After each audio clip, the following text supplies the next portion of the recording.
골로새서 3장 22절부터 4장 1절까지 그리스도인의 삶의 실천 세 번째 말씀을 나누고자 합니다. 사랑하는 성도 여러분, 여러분은 신앙이 뭐라고 생각하십니까? 신앙의 사전적인 의미를 찾아보았더니 두 가지로 정의하고 있습니다. 첫째로 믿고 받드는 일, 따라합시다. 믿고 받드는 일, 이게 뭐다? 신앙이다라는 것이죠. 신앙이란 말의 한자어를 보면 이 사실을 확인할 수 있습니다. 신앙의 신은 믿을 신입니다. 신앙의 앙은 우러를 앙입니다. 즉 믿기 때문에 우러른다, 이런 뜻입니다. 그런데 신앙의 신에는 믿는다는 의미와 더불어 진실, 분명히 하다, 이런 의미도 있습니다. 다시 말해서 믿는다는 것은 단순히 믿는 것이 아니라 진실이며, 믿는다는 것은 어정쩡한 대상이 아니라 분명히 하는 것입니다. 엘리야는 이와 같은 사실에 관하여 열왕기상 18장 21절에서 다음과 같이 말했습니다. 우리는 여호와를 하나님으로 섬깁니다. 말씀 같이 읽습니다. 엘리야가 모든 백성에게 가까이 나가 이르되 너희가 어느 때까지 둘 사이에서 머뭇머뭇하려느냐?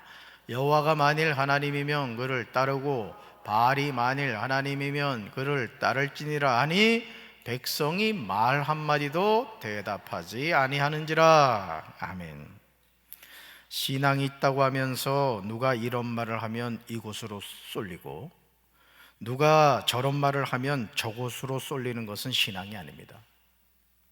하나님의 사람 엘리야는 당시 이스라엘 백성들을 향하여 바알과 여호와 중에 너희의 참 하나님은 누구인가를 분명히 하라고 다그치고 있습니다. 신앙은 결코 양다리를 걸칠 수 없습니다. 신앙은 오직 하나입니다. 그리고 받든다는 앙은 믿다, 따른다는 의미가 있습니다. 즉 믿기 때문에 따른다는 것이죠. 예수님은 병자를 치료하시기 전에 내가 치료의 능력을 행할 수 있음을 믿느냐, 이렇게 질문하셨습니다. 내가 이 일을 할 수 있다는 거 믿니? 여러분, 오늘도 주님은 우리에게 물으십니다. 내가 이 일을 할 수 있다고 믿니? 저도 교회 담임 목사로서 교회 많은 일을 할 때 결국 무슨 싸움이냐면 믿음의 싸움입니다. 담임 목사가 하나님을 향한 믿음이 있으면요, 못할 일이 없는 거예요. 아멘. 그리고 여러분들이 담임 목사의 좋은 동역자가 되면요, 지금도 하나님은 역사를 이루어 가세요. 믿습니까? 우리 그 역사 써볼까요? 우째 대답이 이리 시원찮아요. 써볼까요? 좋습니다. 써봅시다. 하나님 역사하실 줄로 믿습니다. 여러분, 하나님의 사람 엘리야는 당시 이스라엘 백성들을 향하여 분명하게 묻고 있는 것이 바로 그런 것이죠. 이 질문, 다시 말해서 내가 치료의 능력을 행할 수 있음을 믿느냐는 이 질문은 주님의 능력을 믿지 않는 사람에게는 아무리 위대한 능력이 주님에 있다 하더라도 주님의 일을 할 수 없으므로 그런 거예요. 그러니까 하나님은 누굴 통해 일하시느냐? 믿음의 사람을 통해 일하신다는 것이죠. 마가복음 9장 23절에서 예수님은 귀신 들린 아들을 둔 아버지에게 말씀하시죠. 같이 읽습니다. 예수께서 이르시되 할 수 있거니와 무슨 말이냐? 믿는 자에게는 능히 하지 못할 일이 없느니라 하시니. 아멘. 하나님의 역사는 알기 때문에 역사하는 것이 아닙니다. 하나님의 역사가 우리 삶의 현장에서 성경에 기록된 대로 일어나는 것은 우리가 믿기 시작할 때 일어나는 거예요. 아멘. 믿음을 가질 때 하나님은 그 믿음을 통해서 하나님의 일을 행하시는 거예요. 마치 뭐와 같으냐? 여러분, 그 도시가스를 쓸 때 도시가스를 쓰려면 반드시 뭐가 있어야 되냐? 배관이 있어야 됩니다. 배관을 먼저 만들어야 도시가스를 쓸 수 있는 거예요. 믿음은 뭐와 같으냐? 도시가스를 쓰는 배관과 같다는 거예요. 오늘도 하나님의 역사를 믿고 그 믿음을 가진 사람을 통해 하나님은 기적을 행하시고 하나님은 역사를 이루어 가시는 줄로 믿습니다. 하나님의 능력을 믿는 자는 그 믿음의 대상을 반드시 따르게 됩니다. 그러나 우리는 마태복음 4장과 마태복음 19장에서 같은 주님의 부름을 받았음에도 전혀 다른 모습을 보게 됩니다. 더 놀라운 사실은 이러한 부름이 구원과 직결되는 문제라는 거죠. 먼저 마태복음 4장 18절로 19절을 보시면 예수님은 갈릴리 해변에서 고기를 잡는 형제 베드로와 그 형제 안드레가 바다에서 그물을 던지는 것을 보십니다. 그리고 그들에게 말씀하시죠. 나를 따라오라. 내가 너희를 사람을 낚는 어부가 되게 하리라. 그랬을 때 베드로와 그 형제 안드레는 예수님의 부르심에 지체하지 않고 순종합니다. 같이 읽습니다. 그들이 곧 그물을 버려두고 예수를 따르니라. 아멘. 그들이 곧 했다는 거예요. 곧. 뭐예요? 예수님이 말씀하셨을 때, 부르셨을 때 아멘하고 즉시 순종했다는 것이죠. 그러나 마태복음 19장 16절에서 어떤 사람이 예수님께 와서 묻습니다. 선생님이여, 내가 무슨 선한 일을 하여야 영생을 얻으리까? 예수님 말씀하시죠. 내가 생명에 들어가려면 계명들을 지키라. 그러자 이 청년이 대답합니다. 이 모든 것을 내가 지켜 싸운데 아직도 무엇이 부족하니까? 예수님 다시 말씀하시죠. 같이 읽습니다. 내가 온전하고자 할진대 가서 내 소유를 팔아 가난한 자들에게 주라. 그리하면 하늘에서 보화가 내게 있으리라. 그리고 와서 나를 따르라. 아멘. 청년은 분명히 예수님께 자신이 영생을 얻는 방법을 들었습니다. 예수님은 이 청년이 온전하게 되기 위해서는 자신에게 있는 소유를 팔아 가난한 자들에게 주라고 하시고 그 보상으로 하늘에서 보화가 있을 것이다, 이렇게 말씀하십니다. 그리고 그 후에 나를 쫓으라고 하십니다. 그런데 이런 주님의 말씀에 청년이 보인 반응은 전혀 생각 밖의 행동입니다. 정말 놀랍게도 영생을 얻고자 했던 청년의 결단은 우리의 생각과 전혀 다릅니다. 같이 읽습니다. 그 청년이 재물이 많으므로 이 말씀을 듣고 근심하며 가니라. 아멘. 저는 두 종류의 부르심을 보면서 중요한 한 가지 사실을 발견했습니다. 그것은 우리 배움의 정도가 우리를 부르신 주님의 부르심에 대한 순종에 영향을 미친지 미치지 못한다는 거예요. 많이 배웠다고, 뭐 박사학위가 있다고, 내가 신학교 교수고 목사라고 해서 하나님의 말씀에 순종하는 게 아니라는 거예요. 주님의 부르심에는 그 부르심에 대한 순종이 중요하다는 것을 깨닫게 됩니다. 따라합시다. 부르심에 대한 순종이 중요합니다. 아멘. 목회를 하면서도요, 어떤 성도들이 제일 이쁘냐면 담임 목사가 어떤 얘기를 했을 때 억울하고 속상해도 그 말을 따르는 성도들이에요. 알죠? 여러분, 목사님은 내 마음 모르실 거야, 여러분 그러죠? 왜 몰라요? 부모는 자녀의 마음을 이해하려고 합니다. 담임 목사도 그렇습니다. 그러니까 여러분들이 괴롭고 속상하고 이럴 때, 아, 우리 목사님도 그러시겠구나, 그렇게 좀 알아줬으면 좋겠어. 기분 상당히 나빠하는 것 같아요. 그래서 여러분들이 잘 되면요, 담임 목사 되게 기쁩니다. 여러분이 어떤 어려운 가운데 있으면은 그것에 대해서 근심하고 기도하게 돼요. 그게 담임 목사의 마음이라고요. 얼굴 표정 보니까 별로 믿어지지 않는다는 것 같아.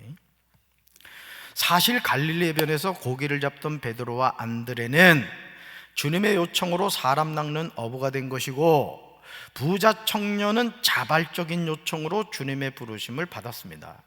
여러분, 이 부르심이 달라요. 베드로와 안드레는 주님이 가서 나를 따르라, 내가 너 사람 낚는 어부 만들어 줄게, 이렇게 말씀하셨는데, 이 청년 부자는 자기가 와서 주님, 제가 어떻게 하면 영생을 얻을 수 있습니까? 라고 물었단 말이에요. 접근 방식이 다르다는 거죠. 하지만 이 두 종류의 극명한 차이점은 주님이 막상 부르셨을 때 어떻게 반응을 보였는가 하는 것입니다. 따라서 신앙이란 믿는 것을 따르는 것입니다. 그래서 제가 이 비유를 많이 듭니다만, 예를 들어 우리 남편들, 사랑하는 아내가 없는 돈에 보약을 사줬어요. 이 남편을 보니까 얼굴이 영 까칠하고 뭔가 이렇게 몸이 안 좋아 보여. 그래서 아내가 숨겨놨던 비상금을 가지고 보약을 사줬다. 그럼 남편이 해야 될 일이 뭐예요? 역사적 사명을 가지고 사랑하는 아내가 지어준 그 쓴맛의 보약을 열심히 먹어야 된다. 근데 그 보약을 안 먹고 아내 몰래 찢어서 하수구에 버린다. 돼요, 안 돼요? 안 되죠. 대부분은 어떡하죠? 냉장고에서 보약이 잠을 잡니다. 주인의 부르심을 기다린다고. 여러분, 오늘 우리가 하나님 앞에서도 마찬가지입니다. 신앙이란 뭐냐? 믿는 것을 따르는 것입니다. 오늘 우리가 이 순종이 없어서 하나님이 우리에게 주시는 축복을 놓치고 살아가는 거예요. 저는 우리 사랑하는 성도 여러분들을 믿는 것을 따르는 순종이 있게 되길 주님의 이름으로 축원합니다. 히브리서 12장 2절의 말씀과 같이 믿음의 조여 또 온전케 하신 예수님을 바라보고 따라가는 것입니다. 주님을 따르지 않는 신앙은 위선이요 거짓입니다. 우리는 이것을 항상 살펴야 돼요. 말씀같이 읽습니다. 믿음의 조여 또 온전하게 하시는 이인 예수를 바라보자. 그는 그 앞에 있는 기쁨을 위하여 십자가를 참으사 부끄러움을 개의치 아니하시더니 하나님 보좌 우편에 앉으셨느니라. 아멘. 저는 우리 사랑하는 성도 여러분들이 이 순종의 사람 되길 주님의 이름으로 축원합니다. 사전적인 신앙의 두 번째 의미는 초자연적인 절대자, 창조자 및 종교 대상에 대한 신자 자신의 태도로서 두려워하고 경건히 여기며 자비, 사랑, 의뢰심을 갖는 일을 말합니다. 한컴 사전은 이와 같은 것을 믿음이라고 기록하고 있습니다. 믿음. 결국 신앙이란 창조주 하나님에 대한 믿음을 말하는 거예요. 따릅니다. 신앙이란 창조주 하나님에 대한 믿음을 말하는 것입니다. 우리에게 이 믿음이 절대 필요한 거예요. 하나님을 우리가 어떻게 믿느냐, 이게 중요한 거라고요. 하나님을 창조주이고 전지전능하신 분으로 믿는 사람은 그 믿음대로 살아가는 거예요. 근데 하나님을 이웃집 아저씨, 가난하신 분, 내 삶에 별로 도움이 안 되는 분, 이렇게 생각하는 사람은 하나님 그분을 의지하지 않는다는 것이죠. 그리고 이러한 신앙을 가진 사람은 오늘 골로새서 3장 18절로 4장 1절에서 말하는 그리스도인의 신앙생활 실천에 대해서 주저함이 없다는 것이죠. 자신의 위치를 분명히 알고 자신의 정체성에 맞는 행동을 하면서 살아갑니다. 주님이 저와 여러분에게 주신 여러 종류의 신분들은 자랑하라고 주신 것이 아니에요. 내가 목사인데 말이야, 목에 기부서하고 이러는 게 아니라는 거예요. 장로라는 직분도 마찬가지예요. 내가 장로인데 누가 알아줍니까? 하나님이 직분을 주신 것은 그렇게 해서 준 것이 아니라는 거예요. 그 위치에 어울리는 삶을 살라고 주신 줄로 믿습니다. 성도가 실수하는 건 있을 수 있다고요.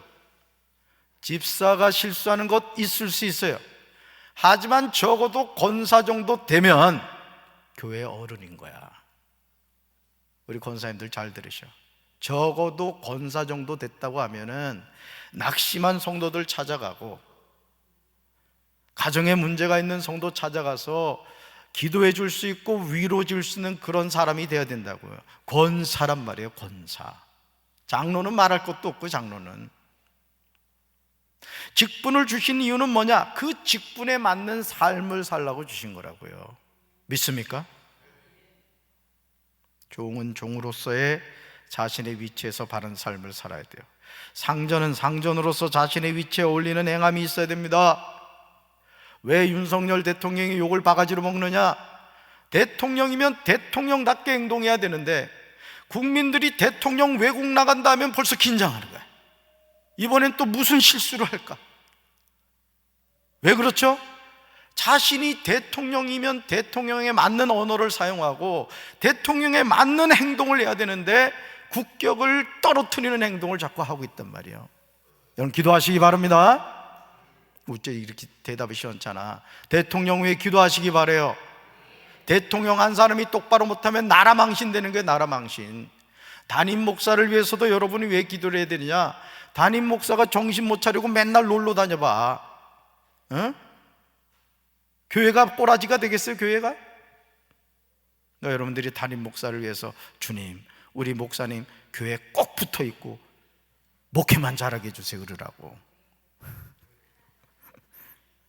담임 목사 목회 잘하면 되는 거예요. 뭐 운동 잘할 필요도 없고 뭐 그렇잖아요, 그죠? 성도들 귀한 줄 알고 그러면 최고지 뭘. 대답 보니까 시원찮네. 에베소서 4장 11절로 12절에서 바울은 이 사실에 관하여 우리에게 말해요. 말씀 같이 읽습니다. 그가 어떤 사람은 사도로, 어떤 사람은 선지자로, 어떤 사람은 복음 전하는 자로, 어떤 사람은 목사와 교사로 삼으셨으니 이는 성도들 온전하게 하여 봉사일을 하게 하며 그리스도의 몸을 세우려 함이심이라. 아멘. 이 말씀 암송하셔야 될 말씀이에요.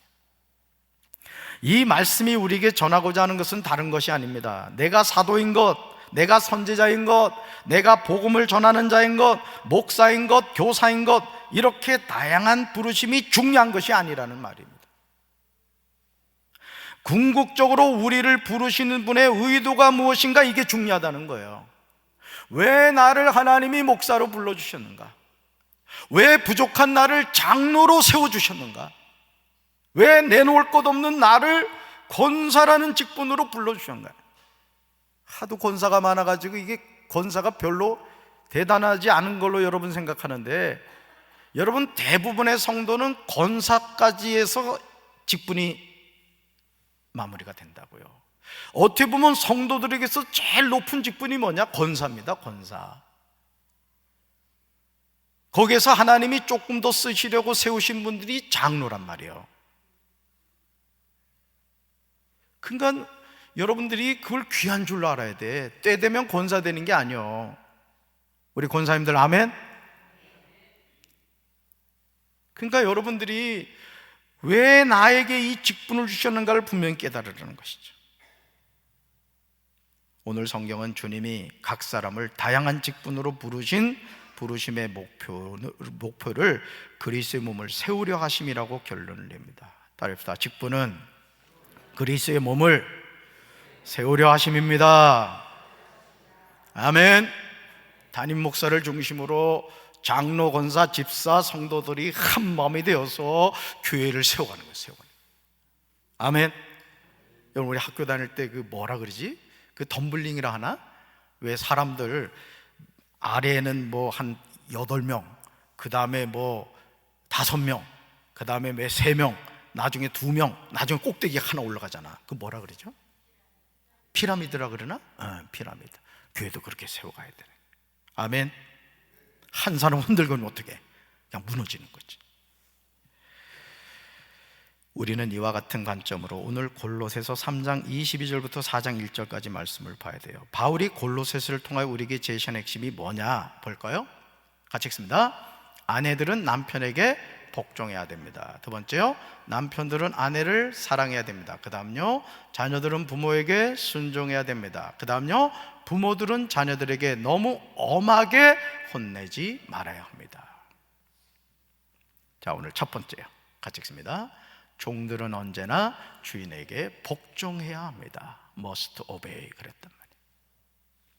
우리가 성경을 읽다 보면 성경에 나오는 낱말 중에 오늘날 잘 사용되지 않는 용어들을 종종 보게 됩니다. 골로새서 3장 22절로 25절을 봐도 그 사실을 확인할 수 있죠. 사실 우리나라만 해도요, 조선시대에 종이라는 개념이 있었습니다. 양반과 상놈이 있었죠. 우리는 본문에서 한 가지 중요한 사실을 발견하게 됩니다. 그것은 이제까지 살펴본 그리스도인의 신앙생활 실천보다 길다는 점이에요. 앞에서 언급한 아내들, 남편들, 자녀들, 아비들에 대한 가정생활의 지침 모두 한 절씩 나왔어요. 그렇죠? 그런데 종들아, 이렇게 시작되는 내용은 4절에 걸쳐서 기록된 것임을 보게 됩니다. 그만큼 이 당시의 종의 문제는 그리스도 안에서 중요한 의미를 내포하고 있었다고 볼 수 있습니다. 여러분, 상전이든 종이든 주님의 몸된 교회 안에 들어오면 어떻게 되죠? 상전과 종이라는 개념이 있어요, 없어요? 없어요. 그러다 보니까 이 종들이 교회 안에 들어와 가지고 집에서는 상전인데 교회 오니까 형제가 된단 말이야.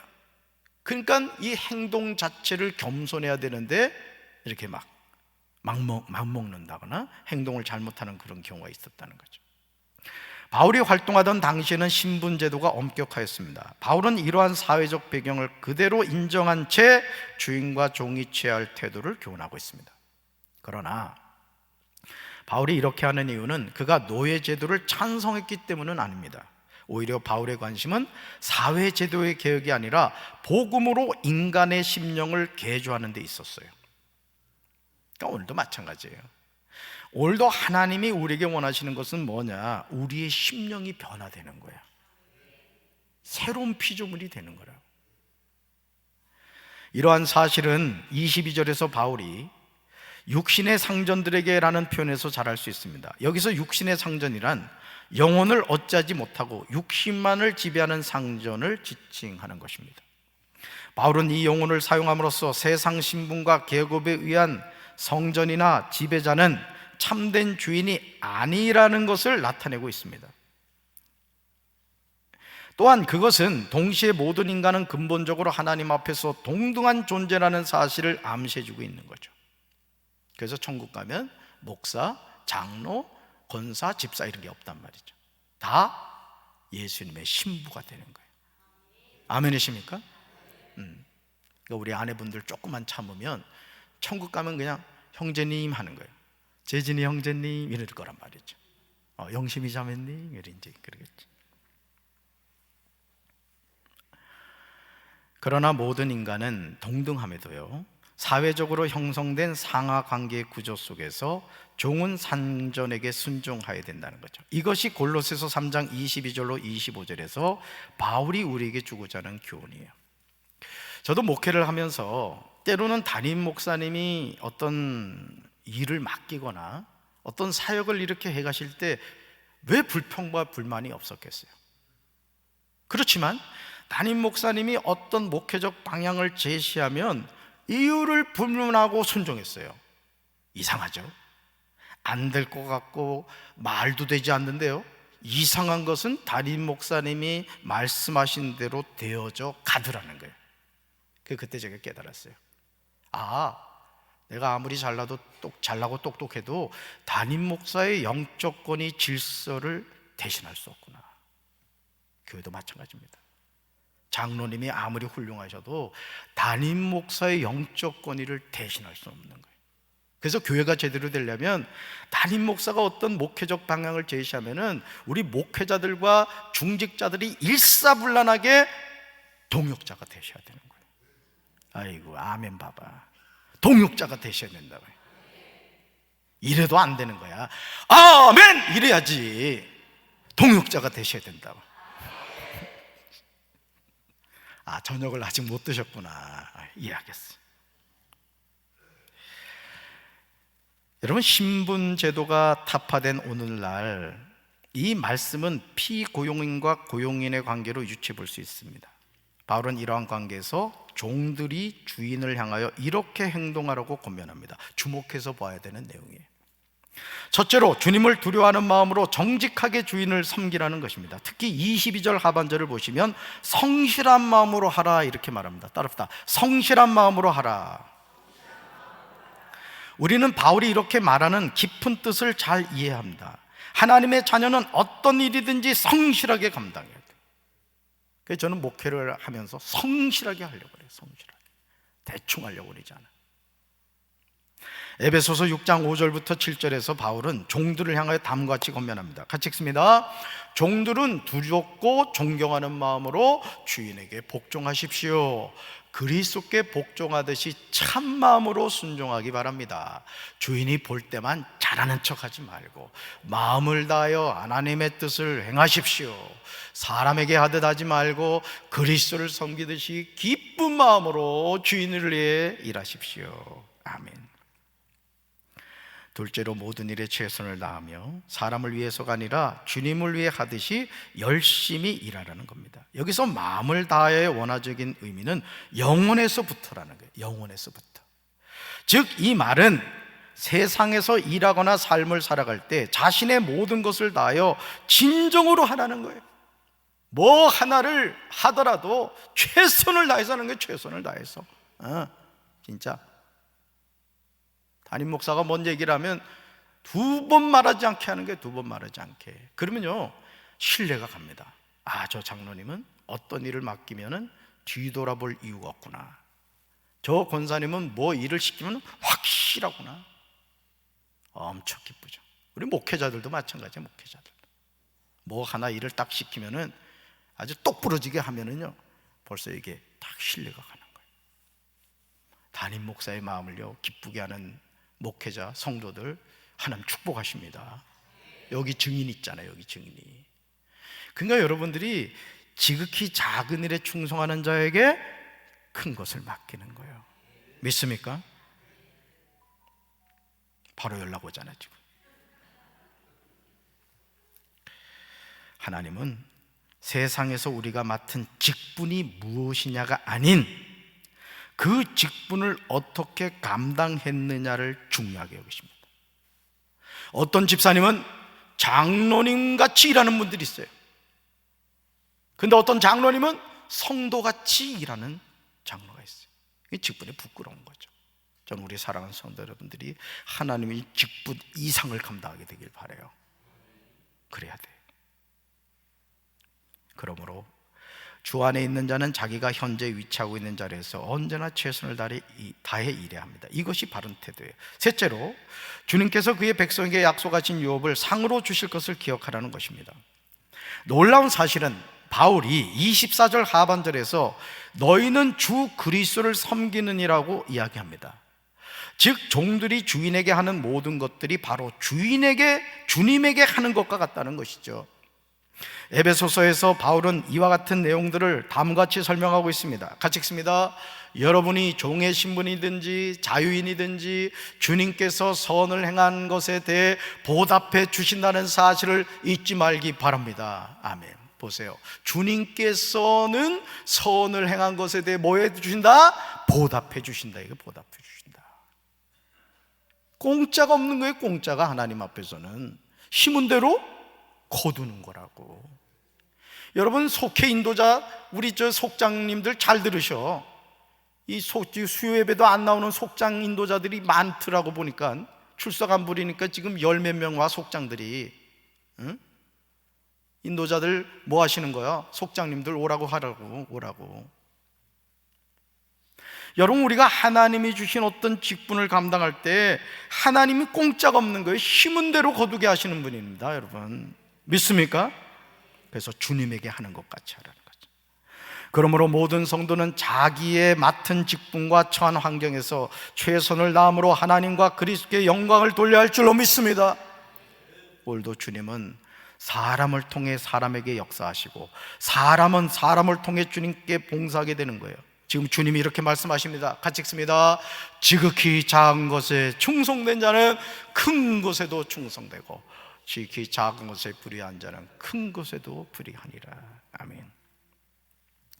제가 내리교회에서 처음 부목사 생활할 때 하도 또리또리하게 잘했더니 제가 인천 내리교회 일대 기획목사가 됐다고.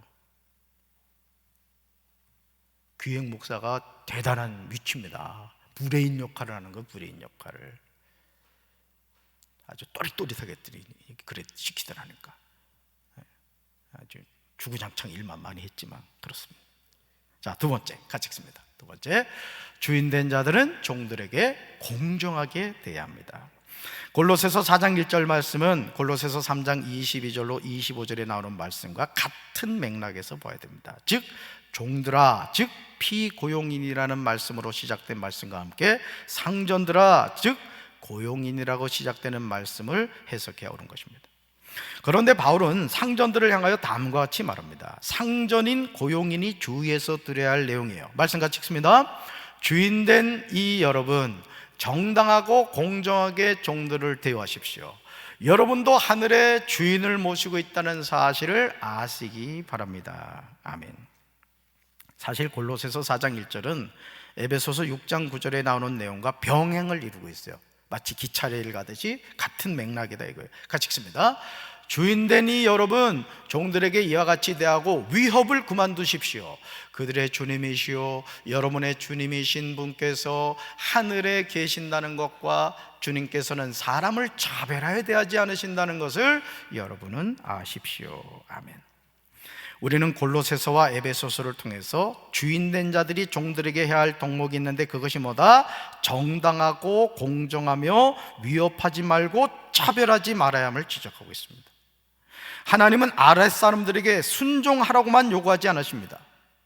윗사람들에게도 의와 공평으로 주어진 권세와 재력을 사용하라고 요구하십니다. 이처럼 상전에게 있어 의와 공평은 윤리의 기본 강령입니다. 상전이 명심해야 하는 하나님의 말씀입니다.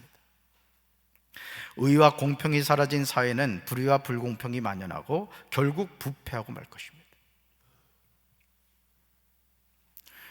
우리나라 지금 이 검사들이 하는 그 행태들을 보면 국민들은 검사를 믿지 않죠. 왜? 의와 공평이 사라졌기 때문에 그래요.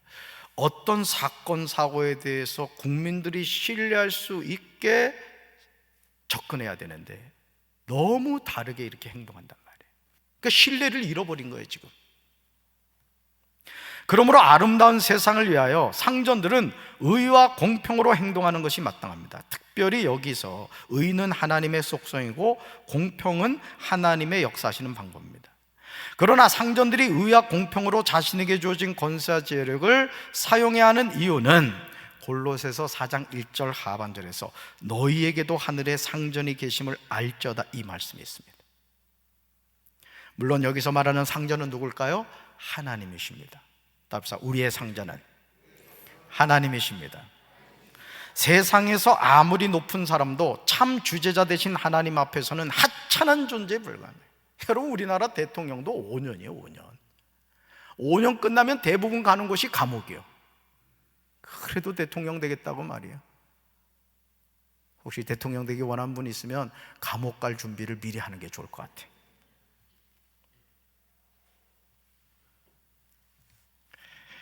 그러므로 세상에서 높다고 하는 자는요 자기 위에 더 높으신 분이 계심을 깨닫고 겸손해야 돼요. 그래서 제가 인천지방검찰청 신우회 8년 동안 신우회 목사를 하면서 제가 검사들한테 계속 했던 말이 그거예요.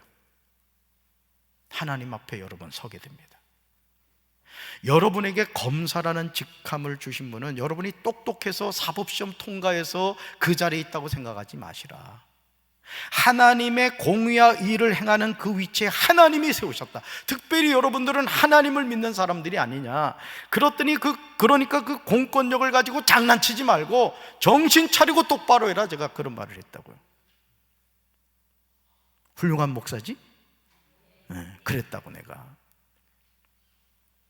이와 같은 맥락에서 예수님은요 누가복음 12장 47절로 48절에서 분명히 말씀하세요. 같이 읽습니다. 주인의 뜻을 알고도 준비하지도 않고 그 뜻대로 행하지도 않은 종은 많이 맞을 것이다. 그러나 알지 못하고 매맞을 일을 한 종은 적게 맞을 것이다. 많이 받은 사람에게는 많은 것을 요구하고 많이 맡긴 사람에게는 많은 것을 요구한다 이거예요. 이게 바로 노블리스 오블리지란 말이에요. 오블리지. 하나님이 나에게 물질을 많이 주셨다. 책임이 있는 거예요. 내가 많이 배웠다. 책임이 있는 거예요. 나에게 높은 지위를 주셨다? 책임이 있는 거예요. 믿습니까? 그러니까 여러분이 부자 되시기 바라요. 그러나 그 부자가 되는 목적은 두 가지 때문에 그랬어요. 첫째, 하나님의 영광을 위해서. 두 번째는 이웃을 위해서. 그런 멋진 부자가 되라고. 이번에 튀르키 시리아 그 지진 모금 하는데도 우리 권사님 두 분이 50만 원씩을 냈다고. 얼마나 제가 감사한지. 이러한 사실 때문에 예수님의 동생 야고보는 그의 서신에서 이렇게 강조하죠. 같이 읽습니다. 내 형제들아 너희는 선생된 우리가 더 큰 심판을 받을 줄 알고 선생이 많이 되지 말라. 아멘. 저와 여러분이 살아가는 이 세상은 우리의 본향이 아니에요. 다시 말해서 이 세상에서 우리가 누리게 되는 부귀영화에 관해서 하나님은 그 책임을 물으신다는 거예요. 그래서 이 목회 길을 가면서요 정말 두렵습니다. 사실은 담임 목사가 정신 차리고 목회하지 않으면 여러분들 이 험난한 세상에서요 정말 신실한 담임 목사를 만나는 건 복입니다. 저도 목회하면서 많은 목회자들을 만나보지만 목회에 관심이 없는 목사들이 많아. 엄한데 관심을 두는 목사들이 많다고. 그러니까 여러분들이 정말 담임 목사 내일을 위해 기도해야 된다고. 건강하시고 우리만 사랑하게 하시고 교회 잘 지키게 해주시고 은혜로운 말씀만 전하게 해주시고 말이에요. 기도해야 돼. 누가복음 16장에 나오는 한 부자에 관한 내용도 이런 사실에 관하여 우리에게 역설하고 있어요. 그는 부자였음에도 불구하고 자신을 위해서는 풍족했으나 거지 나사로를 위해서는 인색했어요. 결국 그는 지옥에 갔고 나사로는 낙원에 갔습니다. 마태복음 25장 31절로 46절에 나오는 오른편에 있는 양과 왼편에 있는 염소의 구름도 마찬가지 내용입니다. 그런데 임금이 오른편에 있는 사람과 왼편에 있는 사람에게 하신 말씀을 보면 이 세상에서 우리가 어떻게 살아야 하는가를 잘 설명하고 있어요. 이런 말씀 잘 들으십시오. 같이 읽습니다. 임금이 대답하여 이르시되 내가 진실로 너에게 이르노니 너희가 여기 내 형제 중에 지극히 작은 자 하나에게 한 것이 곧 내게 한 것이니라 하시고, 이에 임금이 대답하여 이르시되 내가 진실로 너에게 이르노니 이 지극히 작은 자 하나에게 하지 않은 것이 곧 내게 하지 아니한 것이니라 하시리니. 아멘. 그리스도는 스스로 그리스도라고 하지 않습니다. 그리스도라는 명칭은 불신자들이 붙여준 이름이에요. 그러므로 그리스도인 우리는 우리가 어떤 곳에서 어느 위치에 있든지 항상 그리스도인다운 삶을 살아야 될 줄로 믿습니다. 야, 저 사람 예수 믿는 사람이구나. 야, 저 사람 예수 믿는 사람이야. 강경제일감리교회 장로님이시래. 아이기, 강경제일감리교회 장로님이시래. 권사님이시래. 집사님이시래. 성도님이시래. 그렇게 돼야 된다고. 그렇게. 아유, 저 어느 교회 장로라지 저. 아유, 저 어느 교회 야, 이 건빵이나 먹어라. 이러면 안 된다고. 결론적으로 말씀드리면 아내들은 남편에게 복종해야 됩니다. 남편들은 아내를 사랑해야 됩니다. 자녀들은 부모에게 순종해야 됩니다. 부모들은 자녀들을 경록해 하지 말아야 됩니다. 종들은 상전들에게 순종해야 됩니다. 상전들은 의와 공평으로 종들을 대해야 됩니다. 이렇게 살아가는 삶이 그리스도인의 마땅한 삶의 실천인 줄로 믿습니다. 우리 사랑하는 성도 여러분들, 여러분이 그리스도의 향기고 그리스도의 편지고 하나님의 대사라는 사실을 기억하면서 어느 곳에서나 주님이 맡겨주신 직분, 주님이 맡겨주신 사명을 믿음으로 잘 감당하는 충성된 일꾼들 되기를 주님의 이름으로 축원합니다. 가슴에 손 얹겠습니다. 하나님, 내놓을 것 아무것도 없는 저희들을 하나님 불러주셔서 천성길을 가게 하시니 감사합니다. 맡은 자에게 구할 것은 충성이라고 했습니다. 주신 직분 사명 잘 감당하여 주님 앞에 섰을 때 착하고 충성된 종이라 칭찬받게 하옵소서. 이제는 우리 주 예수 그리스도의 크신 은혜와 하나님 아버지의 한없는 사랑과 성령님의 교통하심이 그리스도인다운 삶의 실천을 통하여 하나님의 영광을 나타내기 원하는 살아가는 주의 백성들 위해 이제부터 영원토록 함께 하시기를 간절히 축원하옵나이다. 아멘.